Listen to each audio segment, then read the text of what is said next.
Selamat pagi semua. Hari ini Selasa 21 April. Kita masih berada dalam bab 9 garis lurus. Topik hari ini adalah membentuk persamaan garis lurus. Baiklah, objektif pembelajaran hari ini membentuk persamaan garis lurus. Kriteria kejayaan.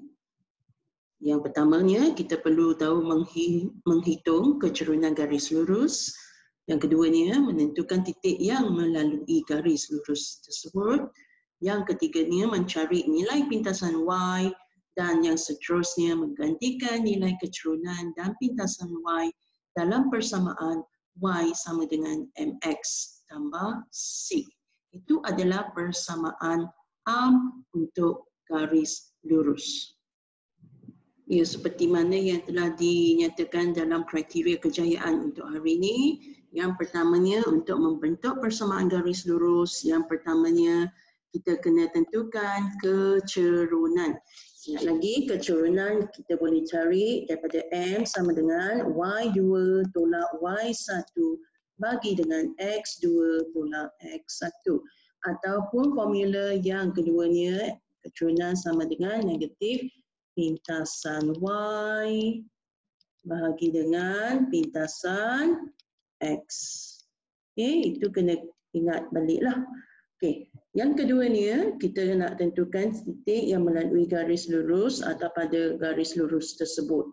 Okey, gantikan nilai M, koordinat X, koordinat Y daripada titik yang terletak pada garis lurus dalam formula Y sama dengan MX tambah C.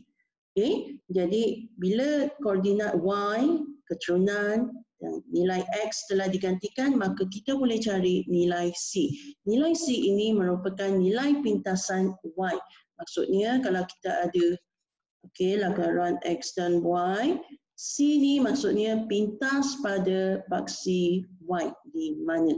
Okey, selepas kita mendapatkan nilai kecurunan dan juga nilai pintasan Y, barulah kita boleh masuk ke dalam formula Y sama dengan MX tambah C, di mana M kena gantikan dengan nilai dan C juga kena gantikan dengan satu nilai.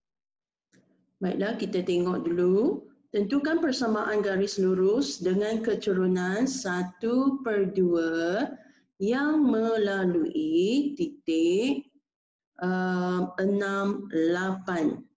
Okey, ini kecurunannya ialah 1/2, titiknya ialah P68. Koordinat titiknya yang pertama ialah X, yang kedua ialah Y. Ini adalah titik koordinat. Okey. Jadi kita ada nilai M, kita ada nilai X, kita ada nilai Y. Jadi gantikan ke dalam formula arm, Y sama dengan M, X tambah C. Jadi 1/2 darab 6, kita dapat 3. 3 kita pindahkan ke arah bertentangan. Daripada positif, kita dapat 8 tolak 3 sama dengan C. 8 tolak 3 kita dapat 5 sama dengan C. Oleh itu C sama dengan 5. Itu jawapan kita.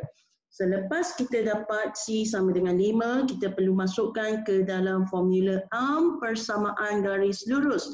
Di mana Y sama dengan MX tambah C. Y sama dengan M perlu diganti, C perlu diganti. M kita tahu 1/2 X tambah C tambah 5. Itu jawapan yang dikehendaki. Menentukan persamaan garis lurus. Okey, tadi kita dah tengok contoh. Sekarang kita buat latihan pula. Gunakan buku teks tingkatan 3, muka surat 239. Kita akan buat praktiskan diri 9.1E, jawab semua soalan di dalam soalan 1 tersebut. Jawab di dalam buku latihan. Okay. Selepas jawab, hantarkan hasil latihan ke dalam Google Classroom ataupun WhatsApp kelas. Okey, kita tengok sedikit contoh daripada uji minda 9.1E, latihan yang perlu kita buat nanti. Okey, soalan nombor 1E, kecerunan diberikan 2, P diberikan 3, 7. Okey, soalan A, M kita kecerunan ialah 2 dan P kita 3, 7 ini merupakan titik di mana X-nya sama dengan 3 dan Y-nya sama dengan 7. Jadi persamaan am yang kita tahu ialah Y sama dengan MX tambah C. Okey, so Y sekarang kita gantikan dengan 7, M kita gantikan dengan 2, X 3 tambah 1. Ini akan sama dengan 7, 2 darab 3, 6 tambah C. Okey, saya sambung. Okey, 6 ialah positif, bawa ke arah bertentangan, dia akan jadi 7, positif akan jadi negatif. 6 sama dengan C. 7 tolak 6, 1 sama dengan C, oleh itu C sama dengan 1. Adakah kita dah menjawab soalan? Belum, sebab soalannya ialah menentukan persamaan garis lurus. Persamaan garis lurus kita tulis dalam bentuk Y sama dengan MX tambah C. Di mana sekarang M perlu diganti, C perlu diganti dengan nilai yang telah kita cari. Okey, kita tengok Y sama dengan, Y sama dengan M kita ialah 2. M kita ialah 2, saya masukkan 2X. C kita sekarang ialah 1. So saya masukkan 1. So inilah yang kita namakan persamaan garis lurus. Okey. Soalan yang lain. Okey, bolehlah buat sendiri B, C dan D. Tolong buat sendiri, habiskan soalan tersebut. Ya, itu saja untuk hari ini. So selamat belajar, jaga kesihatan, kejayaan milik anak-anak semua.